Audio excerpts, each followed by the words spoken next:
যখন তুমি সবার সাথে থাকবে তখন শ্রীকৃষ্ণের কথা আলোচনা করো, এবং যখন তুমি একা একা থাকবে তখন শ্রীকৃষ্ণের সাথে তুমি কথা বলো। মীরা যখন শ্রীকৃষ্ণের সাথে প্রেম করেন তখন তিনি শ্রীকৃষ্ণকে নিজের আরাধ্য করলেন। মা রুক্মিণী ও দেবীও শ্রীকৃষ্ণের সাথে প্রেম করলেন, তো তিনিও তাকে পতি বানিয়ে নিলেন।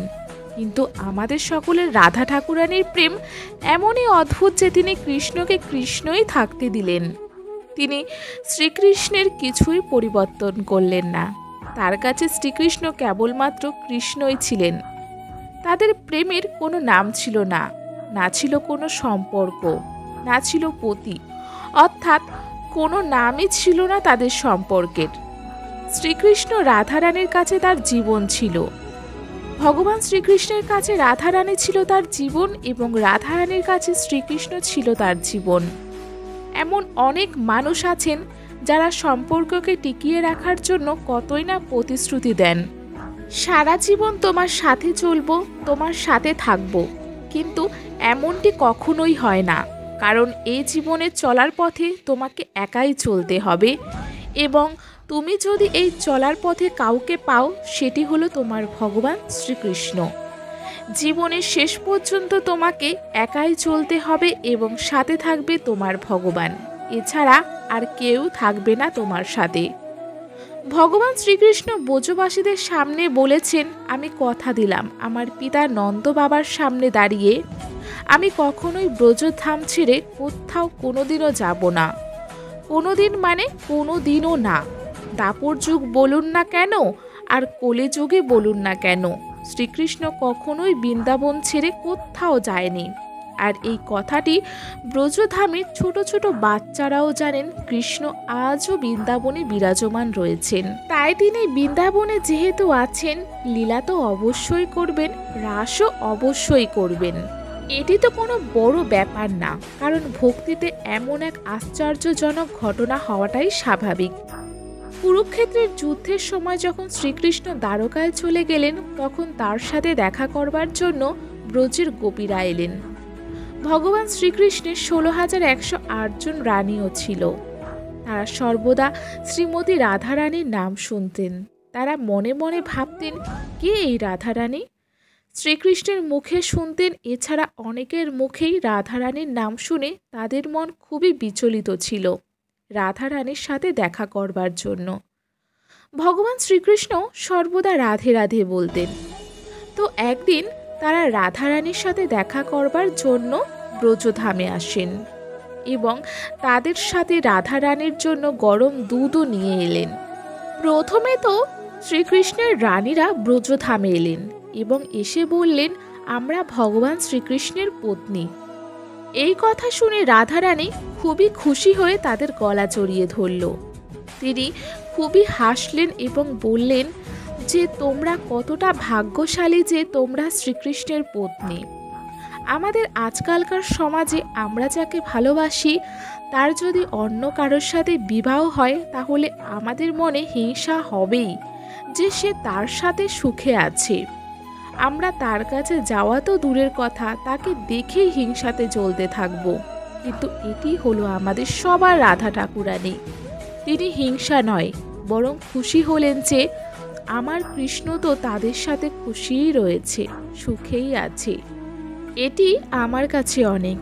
এরপর যখন শ্রীকৃষ্ণের রানীরা রাধারানীকে গরম দুধ দিয়ে বললেন যে শ্রীকৃষ্ণ এটি তার জন্য পাঠিয়েছে, তখন রাধারানী কোনো কিছু চিন্তা না করে, দেরি না করে শ্রীকৃষ্ণের পাঠানো গরম দুধ পান করে নিলেন। রানীরা তাকে মানা করছিল যে এই গরম দুধ পান না করবার জন্য, কিন্তু রাধারানী ততক্ষণে সেই দুধ পান করে নিলেন। এরপর রানীরা সকলেই তাদের আলয়ে ফিরে এলেন। রাত্রে শ্রীকৃষ্ণের পদসেবা করবার সময় দেখলেন শ্রীকৃষ্ণের পায়ে ফোস্কা পড়ে আছে। তখন রানীরা বললেন, হে প্রভু, আপনি কোথায় গিয়েছিলেন? শ্রীকৃষ্ণ বললেন, আমার কথা ছাড়ো, বরং তোমরা আগে বলো তোমরা কোথায় গিয়েছিলে। রানীরা বললেন, আমরা তো বৃন্দাবনে রাধারানীর সাথে দেখা করবার জন্য গিয়েছিলাম। শ্রীকৃষ্ণ বললেন, কি নিয়ে গিয়েছিলে? রানীরা বললেন, কেন গরম দুধ নিয়ে। আর সেই গরম দুধ রাধা রানী পান করে নিয়েছিলেন। তখন শ্রীকৃষ্ণ বললেন তাদের রানীদের যে শ্রীমতী রাধা রানীর হৃদয়ে আমার চরণ সর্বদা বিরাজমান রয়েছেন। এখানে বোঝার বিষয় এটি যে দুই ব্যক্তি, শ্রীকৃষ্ণ এবং রাধা রানী, তারা দুজনেই এমন এক ব্যক্তি যে গরম দুধ পান করলেন রাধা রানী, কিন্তু তার প্রভাব পড়লেন ভগবান শ্রীকৃষ্ণের উপর।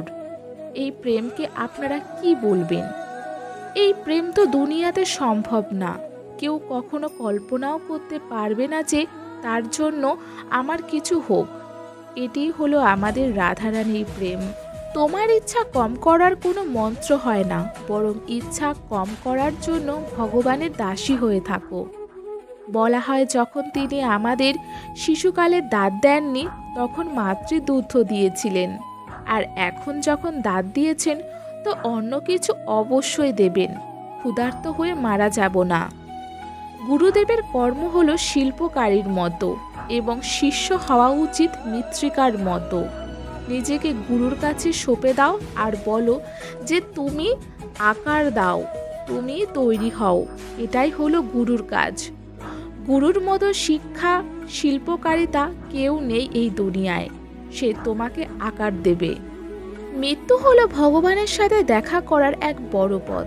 কবির বলতেন, আমি কবে মরব, তবেই তো তার সাথে দেখা করতে পারবো। মৃত্যু হলো আনন্দের, তার সাথে দেখা করার রাস্তা।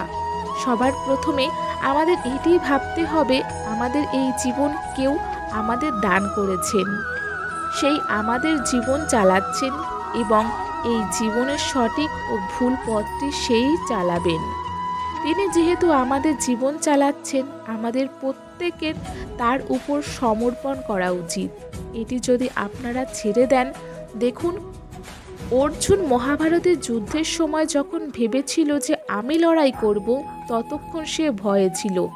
কিন্তু যখন শ্রীকৃষ্ণ বললেন যে তুমি এটি আমার হাতে ছেড়ে দাও এবং নিশ্চিত তুমি যুদ্ধ করো, এবং ইতিহাসে এই অবশ্যম্ভাবী বিষয় হলো যে 100 কৌরব হেরে গেলেন এবং 5 জন পাণ্ডব জয়ী হলেন। এর মানে এটি হলো যে এগুলি সব ভক্তির প্রভাব, বিশ্বাসের প্রভাব। সবার সঙ্গে থাকলে কৃষ্ণ কথা আলোচনা করো, একা থাকলে কৃষ্ণের সাথে কথা বলো। অর্থাৎ দুটিরই কেন্দ্র কৃষ্ণ হওয়া চাই। আমাদের জীবনেরও কেন্দ্র ভগবান শ্রীকৃষ্ণ হওয়া চাই। ভগবানের কাছে এটি প্রার্থনা করতে হবে যে সুখ দুঃখ শেষ করে দাও, এটি নয়। যেটি তোমার ইচ্ছা তুমি আমাকে সেটিই দাও। সবই তোমার ইচ্ছা। আধ্যাত্মিক মানুষের মধ্যে এই একটি লক্ষণ রয়েছে যে বিচার বিবেচনা করে না তারা, কিন্তু সাধারণ মানুষ তারা প্রত্যেক বিষয়েই বিচার করে। দুনিয়ার সকলের সাথে বিচার করবে এবং ভগবানের সাথেও করবে।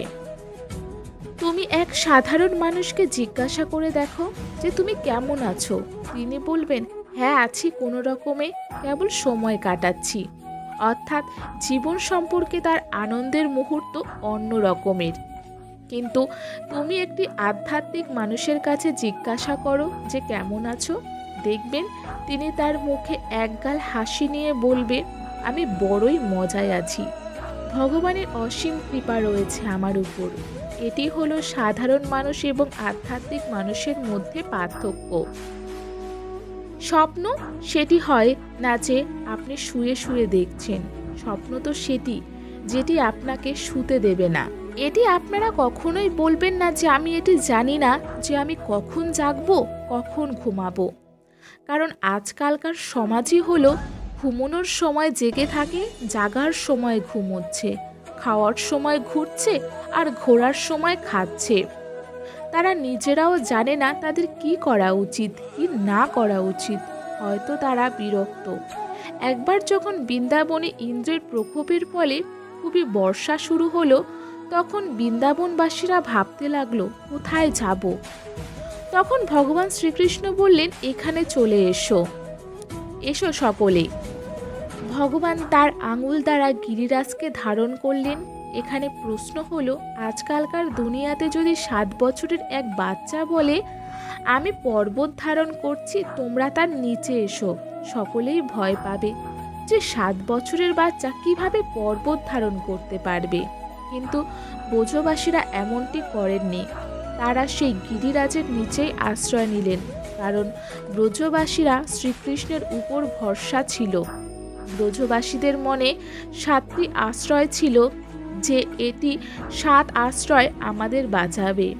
কিন্তু সেই 7 দিনে ভগবান সেই 7 আশ্রয়কে ভেঙে দিলেন এবং ভগবান বোঝালেন, আমাকে ভরসা করো, বিশ্বাস করো, আমি তোমাদের রক্ষা করব। তাহলে একবার ভাবুন, সেই সময় ব্রজবাসীদের মনে কতই না দুঃখ ছিল, কিন্তু ভগবান শ্রীকৃষ্ণ একটি আঙুলের সাহায্যে তাদের সকল দুঃখকে দূর করে দিলেন। আর সেখানে আমাদের দুঃখ তো কিছুই না। তিনি গিরিরাজকে তার আঙুলে তুলে সমস্ত ব্রজবাসীদের দুঃখের থেকে বাঁচালেন। আর আমরা তো কে? তুমি একবার শুধু আমার উপর ভরসা করো, বিশ্বাস রাখো, তার উপর তিনি সব কিছুই ম্যানেজ করে নেবেন। এমনটি তো নয় যে ভগবান হয় না। দুধের মধ্যে ঘি রয়েছে, সেটি যেমন দেখা যায় না, সেই ঘি দেখতে হলে আগে তোমাকে মন্থন করে তাকে বের করতে হবে। এখানে এমনটি হলো যে দুনিয়াতে ভগবানকে দেখা যায় না, মানে তিনি নেই, কিন্তু ভগবান অবশ্যই রয়েছে। শুধুমাত্র প্রেম ভালোবাসার মন্ত্র দিয়েই তাকে প্রকট করতে হবে। যার হৃদয়ে প্রেম হবে সেই ভগবানের দর্শন পাবে। তো বন্ধুরা, আমাদের আজকের ভিডিওটি আপনাদের কেমন লাগলো? ভালো লাগলে লাইক, কমেন্ট, শেয়ার করতে ভুলবেন না এবং কমেন্ট বক্সে জয় শ্রী কৃষ্ণা লিখতে একদমই ভুলবেন না।